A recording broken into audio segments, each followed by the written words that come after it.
Hi friend, it's Pat Sloan here for our July challenges. Today is the 14th and our challenge, which you can see on your calendar, if you didn't get one, linked below to print it. Our challenge today is to starch or not to starch. Okay, so let me tell you about starching. Let me tell you about my, when I first started making quilts, really nobody in my circle, my beginning quilt teachers, nobody in my circle starched fabric.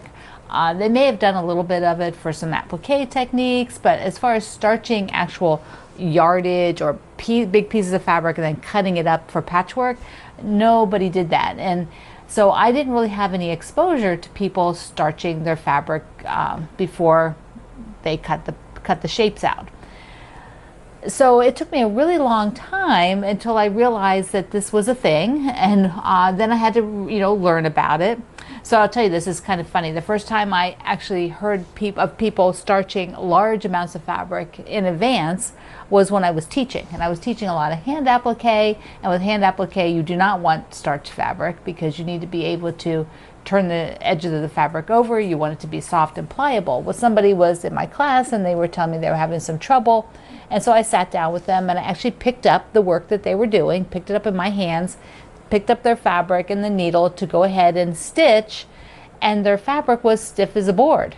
I was like, what is wrong with your fabric? I mean, it just never occurred to me that her fabric would be starched. And she goes, well, it's starched. I starch all my fabric as soon as I bring it home. And I'm like, why would you do that? It's like, it was beyond my comprehension to spend that much time starching and then pressing and then folding fabric that you bring into your house when you may not even really need it starched. Okay, so hang in here with me. Why would we starch fabric? There are a couple reasons, but I'll tell you the one I know is that people will want their fabric firmer. So that if you starch a big piece of fabric and then you cut your patchwork shapes afterwards, the fabrics can be fairly firm. Think of like maybe a little bit less than a sheet of paper. So it has that firmness so that it doesn't stretch as you're putting it through the machine. And I find that for me, I pretty much only starch when I'm going to cut things that are smaller shapes, smaller patchwork. Because those are the ones for me that tend to stretch more. I tend to overhandle them because they're tiny, and I'm trying to be sure I get them all right and lined up and everything. So I never pre-starch yardage or groups of fabric or anything. I just starch sections of what I will need and then cut them out for that particular smaller patchwork project.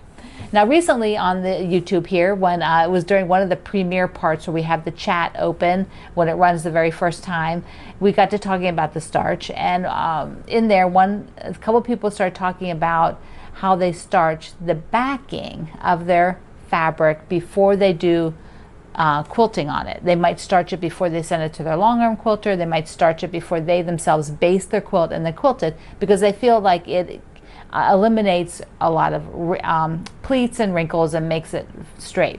So that was kind of a new one for me.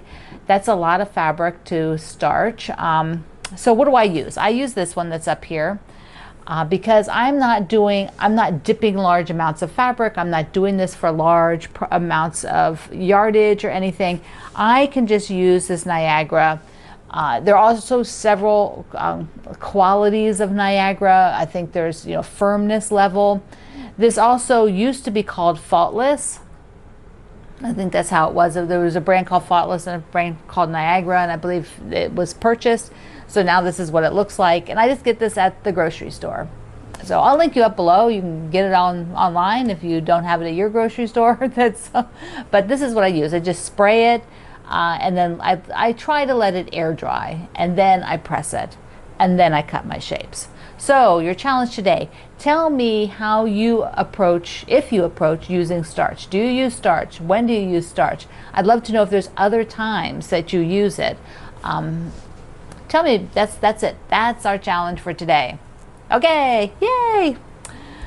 Today is also it's the 14th, but I am doing the Aurifil block of the designer of the month this month now, today. It'll come out today because the 15th is kind of busy. There's some other things going on. So our designer for the month, first I'm going to show you the the block, the fabric and the challenge fabric and the challenge thread. So what we're doing this year for the designer of the month is that each designer is given one of these color builder boxes of fabric, which has 3 shades of thread in it. So there's 3 shades of orange, and then Greg, you can just lift the corners. There's 3 solid orange fabrics that we give them. They go with the box. Yeah, so there you can see the 3 shades. So we have 3 solids that coordinate with these 3 shades, and then they also get a charcoal gray fabric. So this this month, see, pull this up, Greg. Yeah. This month, the designer is Alicia Thomas of Penguin and Fish. And I've known Alicia for quite a long time, and she is an amazing embroiderer and quilt maker.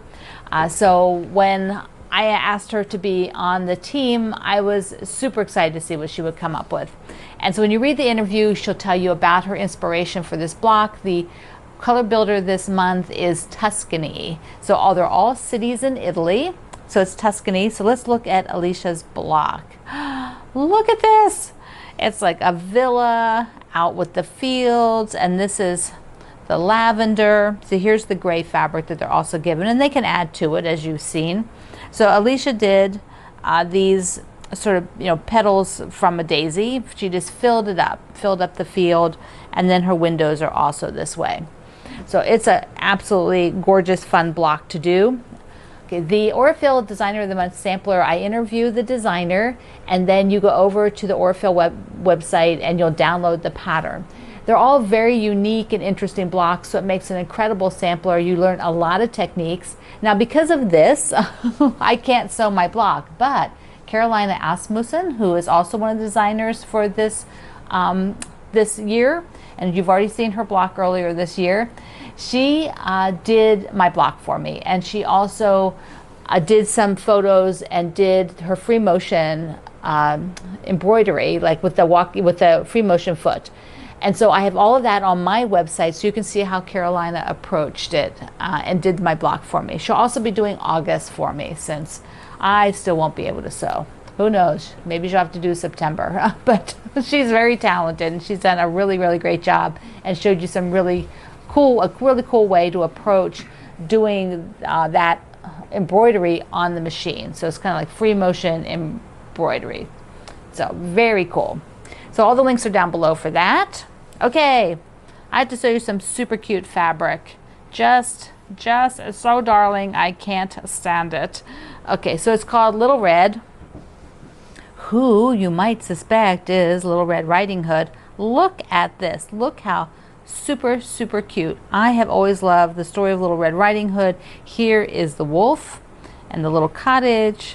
It says the better to eat you with. The trees and the little folk art flowers, but I just saw this main print and I had to get this line. Now this of course came in before wrists, when I had wrists, but I have the fabric I want to show you because it is so cute, and you might have somebody in your life that you would like to make this for. So Greg, we're going to need to open these fabrics here, so if you want to flip it over, yeah, and then up at the top part, that end, if you put that by the camera, then we can just sort of flip back the corner. Yeah, so you can just flip back the corners. So you can show you, it's got the, here, stop, little trees, and then there's some little X's. Now the main print that I just showed you comes in several colorways and 2 sizes. So there's actually 2 sizes, some red dots, yellow dots. Now here is just another one with just the floral. Then it has the whole light blue colorway, the same thing. There's cute little trees, and then on the white colorway. But I really liked that main print rather, on that light blue. Show that again, Greg. Okay, so this is what caught my eye. And I like it on red too, but I really like to see her little red coat, so that needs to be on the light blue. And I think this would be super cute to do with like a layer cake quilt. get it out of the Perfect 10 book, one of those, and then use this for the border, I think that'd be darling. All right, Greg. So I have one question that came in that I'll answer today. Debbie had a question. She says, what is the best way to sandwich a quilt if you have limited space and you don't want to be on the floor? So first of all, if you've got my book to how to teach you how to machine quilt, I have this all laid out in there. Plus there's a bonus video for book owners. So when you're in that section of the book, you can see it. And I'll try to describe it. I never based on the floor, never have. That is not my thing. I'm not going to get on the floor, but I will layer on a surface that I can put pins in, because I'll pin based. But I want to, if you know, so I've always had tables or put your big cutting mats underneath so that you can take the pin and scrape through the 2 layers and back up again. And I've done it by using, I go from the middle out, and it's always worked really well for me. The book really has good explanation, but I've actually also done this on an ironing board. It's not very wide, so you can't baste as much at one time, but what you're doing is you're just basting one section. Think of an ironing board, right? It's a little easier to visualize. You baste the section that's there. I've got everything clamped, and then I'm removing the clamps and I'm shifting it to the next section. Then I clamp it, baste, undo, shift to the next section. So that's how I handle it. And I'm on standing up. It's very comfortable. My back doesn't ache. So that is how I baste, and never on the floor. Yay! Okay, friend, this is it. Thank you for being here on Tuesday. Today, this afternoon, I am going in for my appointment to see if I'll probably come back with things that are smaller than this. I'm also filming Wednesday's video today, so you won't see what the adjustment is until Thursday on the video. But if you're on Facebook on Tuesday afternoon, I will post it, because I'll be so excited to have something different than these. Hopefully they're smaller. Thank you for using all of our links. I love you. You do an amazing job. I can't wait to see all your blocks. Mwah. I love you. See you later.